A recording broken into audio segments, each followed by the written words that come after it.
from the Presentation Master Pathway Researching and Presenting. Fabiola has a passion for music and for health. This is her second speech as a Toastmasters member. And in this speech, she's going to enlighten us with some useful facts to get us through tough times and instead pull through positively and healthily.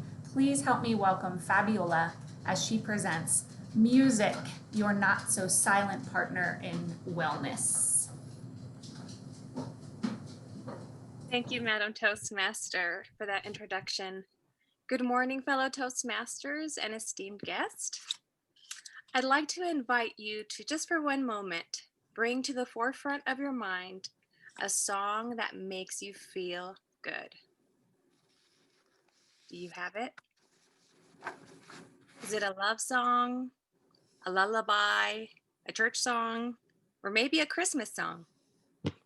Sit with that song just for one moment. See if you can try and name the feeling it evokes in you as you think about that song. Do you have the feeling? Good.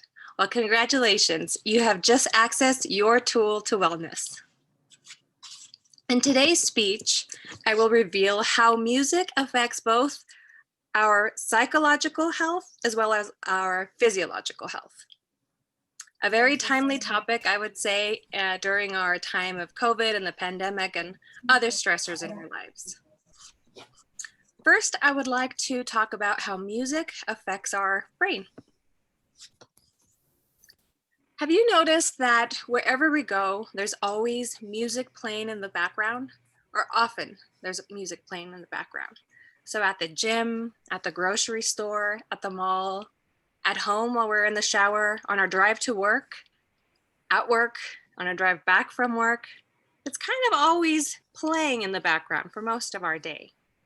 Well, according to Boger and Bratico, music conveys and induces emotions even when we don't attend to it primarily, which means that even if we think we're focusing on something else like washing dishes and we have music playing in the background, music has the power on its own to convey and induce feelings in us without us even being super conscious of it. Bogert and Bertico also conducted a study in which they found that 76% of participants reported listening to music as an accompaniment to a primary activity. So again, reiterating that most of us always have music playing in the background. Researcher Stefan Koelsch also stated that listening to music automatically engages our brain to try to understand the composer's intention.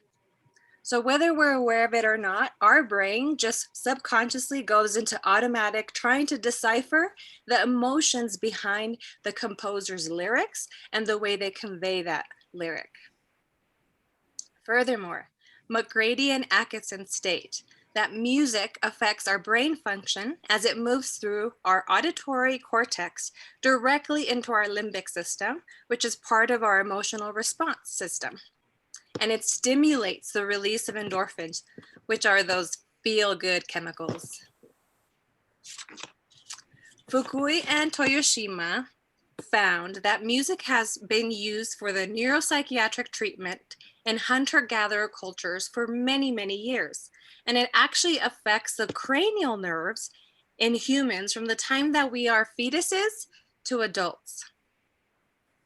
So when we're listening to music, you know, while we're taking a shower, while we're at the gym, it's actually having a direct effect in our brain function and also in our nervous system, which, as we know, affects our immunity.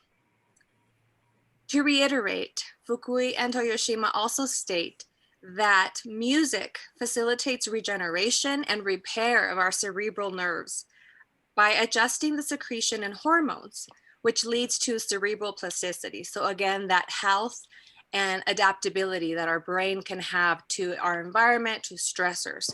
So that plasticity just is a good thing to have. And music increases that plasticity of our brain. To give you two examples, Fukui and Toyoshima state that music listening during early and post-stroke stages can actually enhance recovery and prevent negative mood.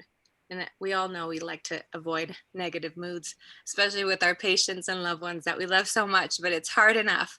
So music listening during those early and post-stroke stages enhances recovery and prevents negative mood. And in Alzheimer's patients who suffer memory loss, they can actually still remember music from past, and listening to that music or those songs from their past actually facilitates the recovery of other memories. So, music, we associate a memory to it oftentimes. So this is something very interesting that Fukui and Toyoshima found as well. So as we see, our emotional and mental states play a pivotal role in our well-being and in our moods, which directly impacts our nervous system and then leads to impacting our immunity and overall health. So now, think back to that song that you picked, that feel-good song. Remember the word that you attached to it? It likely had a memory attached to it as well. So, different types of music can actually lower our stress hormones, but it depends. According to McGrady and Atkinson, positive emotional states such as love and appreciation actually enhance the parasympathetic activity and boost immunity, while feelings of anger, hostility actually suppress immunity. So pay attention to what types of songs you listen to and what kind of feelings you're allowing them to evoke in you, because they will affect your overall health. So in this speech, we discussed how music can positively affect our brains and our bodies, leading to overall good health. And as people, we love to use music to mark special occasions like marriage, birthdays, to reduce stress, to get pumped up at the gym, to express feelings. And this is a good thing. And also, especially because music is a non-invasive, universal, timeless, safe option to increase wellness, low cost, of course, too. But be mindful the next time you choose what song you will play. Remember to choose wisely. Thank you very much.